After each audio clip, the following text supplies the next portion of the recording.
Il existe des moments dans la vie qui paraissent si ordinaires au premier abord, jusqu'à ce qu'une nuit, on prenne conscience de leur véritable importance. Le fils d'Eddie, Carl, issu de son premier mariage, est rentré à la maison. Je n'aurais jamais imaginé que tout changerait, et pourtant, me voilà assise dans l'obscurité de ma chambre, essayant de reprendre mon souffle en racontant cette histoire. Lorsqu'Eddie est revenu, il a prétendu que c'était pour améliorer ses compétences en photographie de nuit. Lumière de la ville, rues animées, vue panoramique. Tout cela semblait n'être qu'une excuse. En repensant à cette nuit-là, j'ai réalisé que sa véritable raison de revenir n'était rien de tout cela, c'était moi. Mais à l'époque, je ne pouvais même pas commencer à comprendre cette vérité. Carl, mon mari, devait partir en voyage d'affaires ce jour-là. Le fait qu'Eddie et moi serions laissés seuls pendant quelques jours ne semblait pas être un gros problème à l'époque, mais je ne savais pas à quel point ces jours pouvaient être compliqués et dangereux. Quand Eddie a franchi la porte, quelque chose en moi a changé. Le jeune garçon qui était parti 4 ans plus tôt avait disparu, remplacé par un jeune homme confiant, charismatique et indéniablement attirant. Son regard fixe et son attitude décontractée ont éveillé quelque chose en moi que je ne pouvais pas vraiment nommer. C'était la nuit après le retour d'Eddie. Carl était déjà allé se coucher et j'étais dans la cuisine en train de ranger la vaisselle. Soudain, la voix d'Eddie brisa le silence, me faisant sursauter légèrement alors qu'il parlait doucement derrière moi. « Angela », dit-il d'un ton ferme mais doux, me figeant sur place. « Tu m'as beaucoup aidé aujourd'hui. Me faire visiter les lieux de photographie de la ville était incroyable, mais ce n'est pas la seule chose pour laquelle je voulais te remercier. » J'ai pris une grande inspiration, essayant de calmer la montée soudaine de nervosité. « Que veux-tu dire, Eddie ?» demandai-je, ma voix tremblant légèrement. Eddie s'est rapproché, son souffle maintenant chaud sur mon cou. « De quoi je veux vraiment te remercier ?» dit-il d'une voix basse et délibérée. « Tu as ravivé quelque chose en moi, Angela. » Ces mots flottaient dans l'air, lourds de sens, me laissant sans souffle. Mes mains tremblaient alors que je me tenais devant l'évier, ne sachant pas quoi dire ou faire. Mais à ce moment-là, sous la faible lumière de la cuisine, quelque chose d'indéniable a éclaté entre nous, et c'est là que tout a changé. Si vous êtes intrigué jusqu'à présent, assurez-vous de vous abonner et d'activer les notifications pour découvrir la suite de cette histoire. N'oubliez pas de partager vos pensées et de montrer votre soutien avec des likes et des commentaires. Le lendemain matin, nous étions assis autour de la table du petit déjeuner. Carl préparait son sac tout en discutant de ses projets de travail. Eddie, quant à lui, était assis nonchalamment au bout de la table, remuant son café. Son comportement calme trahissait le fait que ce qui s'était passé dans la cuisine la nuit précédente n'était pas à sens unique. Bien qu'il évitait souvent de me regarder directement, chaque regard qu'il me lançait portait un poids que je ne pouvais ignorer. La voix de Carl m'a tiré de mes pensées. « Eddie, est-ce que tu vas sortir pour photographier à nouveau ce soir ? Angela a été d'une grande aide hier, n'est-ce pas ? Demanda-t-il avec un petit sourire. Les lèvres d'Eddie se sont retroussées en un léger sourire alors qu'il répondait « Oui, les conseils d'Angela étaient incroyables. Si ce n'était pas pour sa connaissance de la ville, je n'aurais jamais pris des photos aussi incroyables. » dit-il d'un ton chaleureux.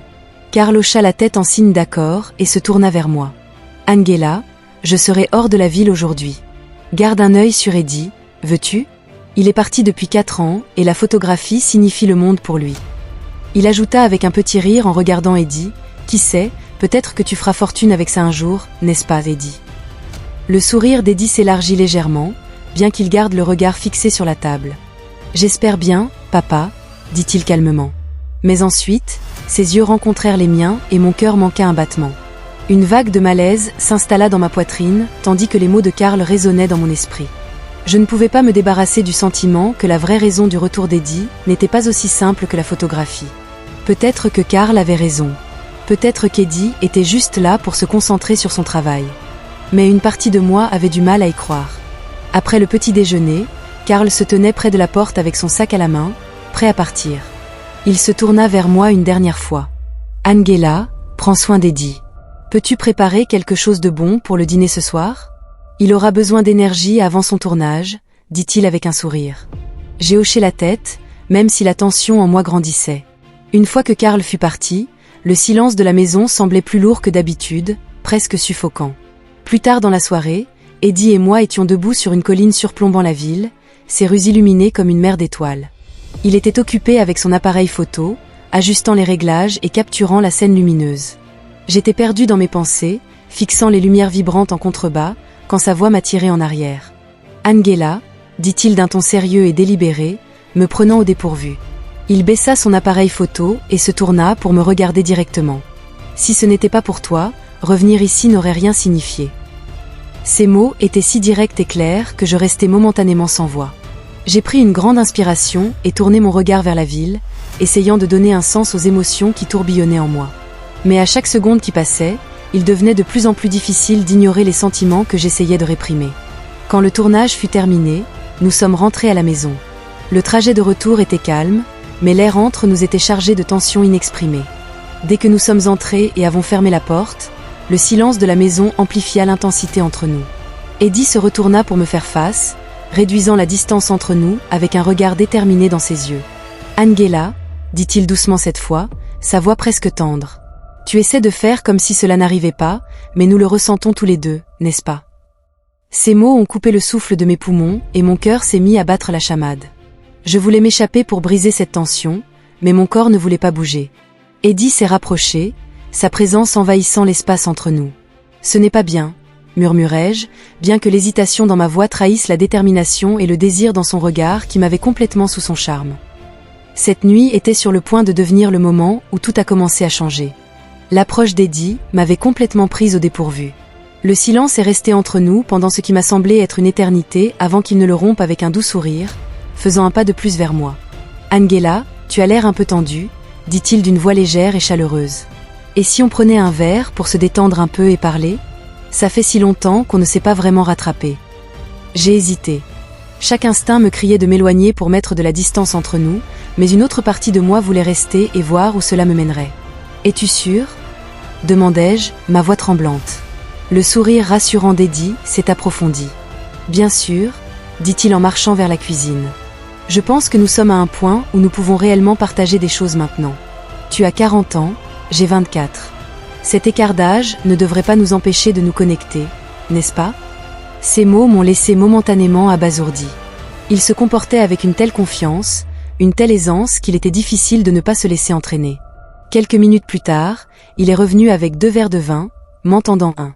Il a croisé mon regard directement. « Angela », dit-il comme s'il voulait que les choses soient parfaitement claires. « Tu me connais depuis que je suis enfant, mais je ne suis plus un enfant.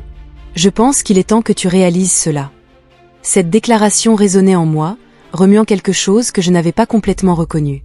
Je n'avais pas d'autre choix que d'affronter la réalité qu'Eddie n'était plus un enfant. J'ai pris une gorgée de mon vin, mes yeux rencontrant les siens une fois de plus.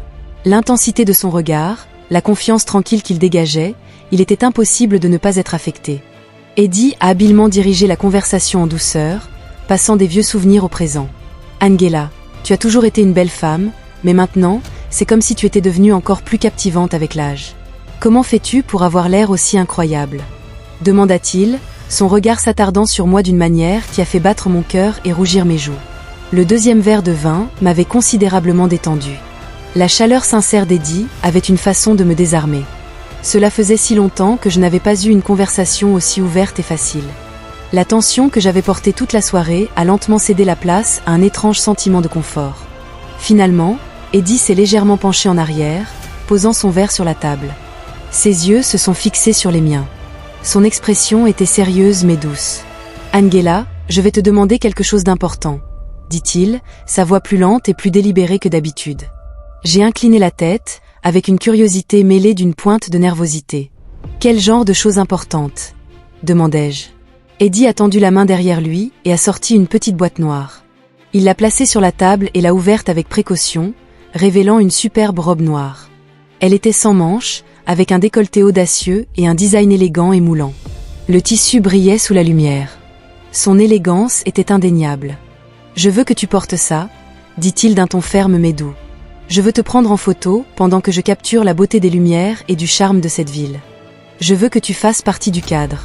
Ta beauté est comme de l'art naturel, Angela, et je ne peux pas l'ignorer. » Ces mots m'ont laissé abasourdi. Alors que je tenais la robe dans mes mains, sentant le tissu doux sous mes doigts, je levai les yeux vers lui, ne sachant pas quoi dire. Les yeux d'Eddie étaient sérieux, me suppliant silencieusement de lui donner une réponse. « S'il te plaît, Angela » murmura-t-il presque en chuchotant. « Ne dis pas non. » Cela semblait être une demande si innocente et une partie de moi voulait y croire. J'ai décidé de céder, pensant qu'après qu'Eddie ait obtenu les photos qu'il voulait, je réfléchirais à cet étrange moment excitant en étant allongé dans mon lit plus tard dans la nuit. Mais je ne savais pas que les événements qui se dérouleraient à notre retour à la maison seraient bien au-delà de tout ce que j'aurais pu imaginer. Le geste et les mots d'Eddie m'avaient laissé à la fois surprise et excitée de manière inattendue. J'ai jeté un coup d'œil à la robe en passant mes doigts sur son tissu luxueux. « Eddie, penses-tu que cela m'ira ?» demandai-je, à moitié sceptique, à moitié timide. Un petit sourire joua sur les lèvres d'Eddie, un sourire qui portait à la fois de la sincérité et une confiance tranquille. « Bien sûr que oui, » répondit-il calmement. « Je l'ai prise dans ta taille. J'ai même regardé dans ta garde-robe pour savoir quelle taille tu portes. » Ces mots ont fait battre mon cœur en réalisant à quel point il avait été attentif et attentionné. Cela a remué quelque chose en moi, quelque chose que je ne pouvais pas ignorer. Assez mis en mots, tu as regardé dans ma garde-robe, ai-je demandé, ma voix trahissant un mélange de surprise et de légère excitation. Eddie a légèrement haussé les épaules. Ouais, mais seulement pour être sûr que tu avais bien compris. Je voulais que cette nuit soit spéciale. J'ai pris une autre gorgée de vin, le léger buzz que je ressentais relâchant la tension dans la pièce.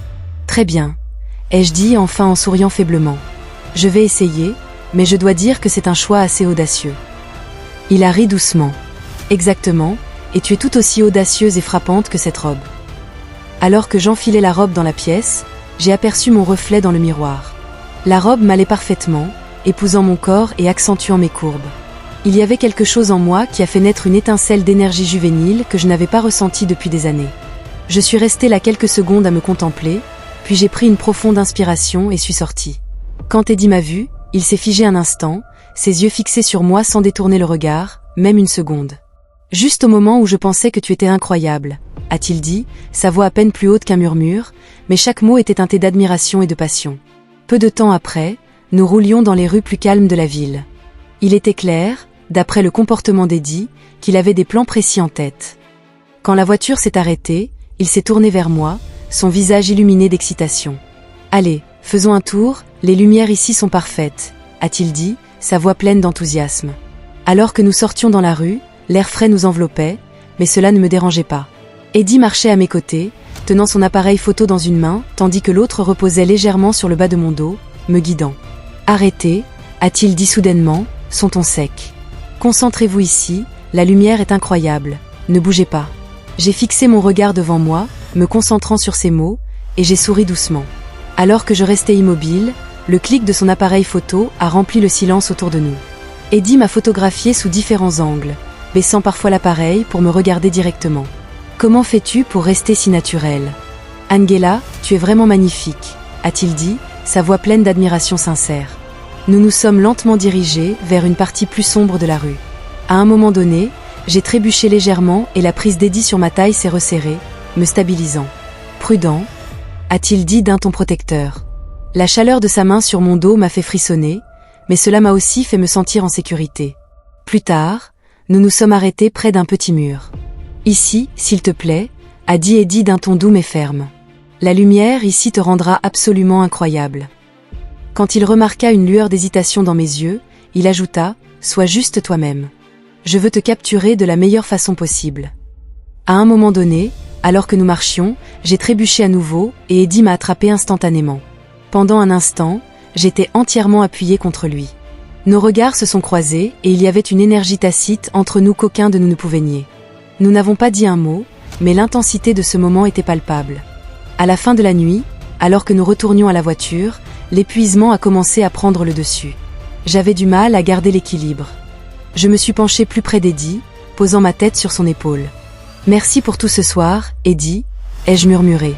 Eddie a souri doucement, enroulant son bras autour de mes épaules pour me soutenir. « C'était incroyable pour moi, Angela. Partager ce moment avec toi est quelque chose que je n'oublierai jamais. » Alors que nous rentrions à la maison, aucun de nous n'a beaucoup parlé, mais le silence n'était pas inconfortable. Il était chargé du poids de tout ce qui n'était pas dit entre nous. Les lumières de la ville filtraient à travers les vitres de la voiture, projetant des ombres fugaces, et mon esprit tourbillonnait. Mes pensées sur la nuit étaient à la fois paisibles et chaotiques.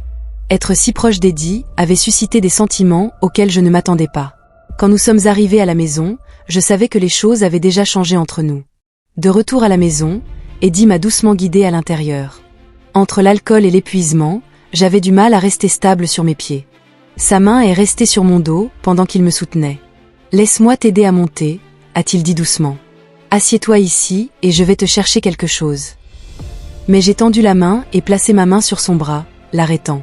Quand Eddie s'est tourné vers moi, son expression était difficile à lire. Il y avait de la surprise, mais aussi une lueur d'inquiétude. Avec le courage que m'avait donné l'alcool, je me suis soudainement penché en avant et pressé mes lèvres contre les siennes. Le baiser a été bref mais intense. Quand je me suis retiré, j'ai vu à la fois la surprise et un désir profond dans les yeux d'Eddie. « Angela » a-t-il murmuré, sa voix à peine audible mais chargée d'un ton qui portait tout ce qu'il ne disait pas. « Je suis en fait revenu pour toi. C'est pour ça que je suis là. » Sa confession a enflammé chaque parcelle de trouble en moi. À ce moment-là, chaque pensée dans mon esprit a disparu en fixant Eddie. Je me suis senti complètement attirée par lui avec un léger sourire. « Je t'ai demandé si tu en avais assez vu de la robe maintenant, n'est-ce pas ?» Mon ton portait une pointe de défiance enjouée. Eddie hocha lentement la tête, sans jamais rompre le contact visuel. Mes mains attrapèrent les bretelles de la robe sur mes épaules, les faisant glisser lentement. La robe glissa au sol comme de la soie, s'accumulant autour de mes pieds et me laissant complètement exposée sous son regard. La respiration d'Eddie s'accéléra, et dans le silence de la pièce, le seul bruit était le battement de nos cœurs. Eddie commença également à se déshabiller, retirant lentement sa chemise et la laissant tomber au sol. Mes yeux parcoururent sa silhouette mature et forte, prenant chaque détail. Quand il baissa finalement son pantalon, la dernière barrière entre nous disparut. À ce moment-là, il n'y avait que nous deux. Le temps, le lieu, plus rien n'avait d'importance. Je me suis penchée en arrière lentement, laissant mon corps s'enfoncer dans le lit, mes yeux ne quittant jamais les siens. Je murmurai d'une voix douce mais claire. Eddie s'approcha, sans un instant d'hésitation. Il se pencha sur moi, son visage près du mien, tandis que ses mains agrippaient le matelas à mes côtés. Nos souffles se mêlaient. La tension entre nous, palpable à ce moment-là, semblait surréaliste, mais en même temps, c'était tout à fait juste. La chaleur d'Eddie se répandait dans tout mon corps. Je me suis complètement abandonnée à la puissance de ce moment. Même ivre, j'étais plus sobre que jamais lorsque j'ai senti Eddie en moi pour la première fois. Je pouvais voir le bonheur dans les yeux d'Eddie. Il attendait ce moment depuis des années. Il haletait.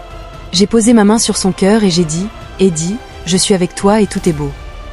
Je regardais Eddie debout juste au-dessus de moi, les joues rouges et les cheveux en bataille. Eddie a continué, essoufflé.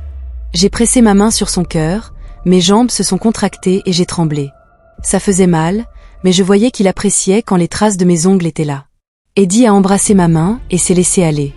Je n'aurais pas pu deviner que cette action de ma part l'affecterait autant. Eddie s'est doucement allongé à côté de moi, posant sa tête sur ma poitrine.